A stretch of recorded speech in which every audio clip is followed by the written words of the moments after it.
यानंतर एक breaking news समोर येते। धाराशिव जिल्ह्यात 2025च्या पीक विमा वाटपात विमा कंपनीचा ढिसाळ कारभार समोर आलेला आहे। बडजी इथल्या एका अल्प भूधारक अपंग शेतकऱ्याची विमा कंपनीने क्रूर थट्टा केली आहे।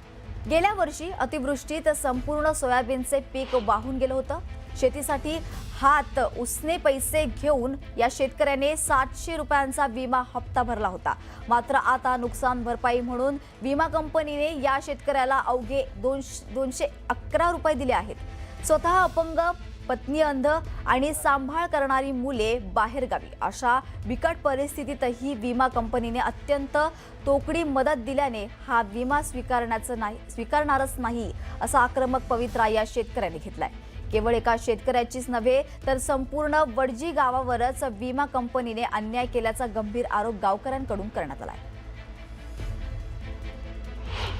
धाराशिव जिल्ह्यात 2025 सालचा पीक विमा कंपनीने मंजूर केला। त्या विमा कंपनीच्या पीक विम्याचं वाटप सुरू आहे। मात्र याच्यात विमा कंपनीने घातलेला गलतान कारभार जो आहे तो सगळ्यात मोठा चव्हाट्यावर आलाय।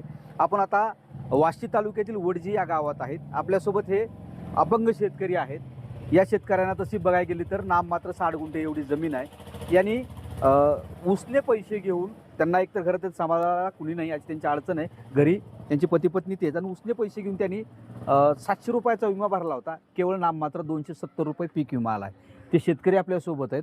मला सांगा किती क्षेत्र आहे तुम्हाला? 62 आर। किती पीक विमा भरला होता? 700 रुपये 720 किती मिळाला? 211 रुपये। काय करायचं 211 रुपयाचं? काय उचलच नाही मी ते उचलत नाहीत पैसे। बरं, आपल्याकडे अतिवृष्टी झाली होती, सोयाबीन राहिलं होतं का तुमचं शेतात? नाही काय नव्हतं त्याचा पंचनामा झाला का? हो बरं, त्याचं नुकसानीचं काय मिळालं का? नाही त्याचे बी नुकसानीचे पैसे मिळाले नाहीत। हे 270 रुपयाचं काय करेन मग आता? आता काय करतं खर्च तेवढंच म्हणायचं काय? हां, तेवढंच उचललं त्यानं पुन्हा काय करायचं? होय। बरं, पैसे उचलले नाहीत? नाही मग विमा कंपनीला काही संपर्क केला का तुम्ही? नाही नाही ना? नाही कुठल्याही निकषावरती हा विमा दिलेला आहे। जर पीक कापणी प्रयोगावर जर विमा दिलेला असेल तर पारगाव सर्कलमध्ये हेक्टरी 2.5 क्विंटलचं पीक कापणी प्रयोगातून उत्पन्न आलेलं आहे आणि तेर सर्कलचं पण तेवढंच आलेलं आहे।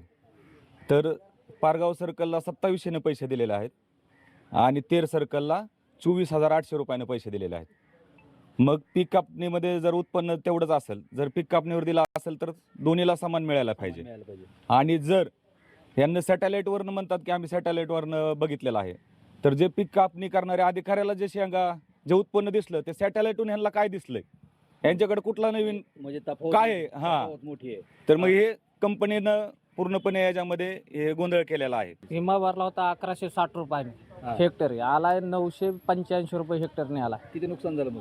नुकसान तर किती झालं ते भरलेले पैसे आले नाहीत ना, की नाही आल्यावर बरं झालं असतं अशी शेतकऱ्याची भावना। काय आम्ही रस्ता रोको करणार आहेत? बरं बरं, सोमवारी उद्याचा रस्ता रोकोचं पत्र ते दिलंय।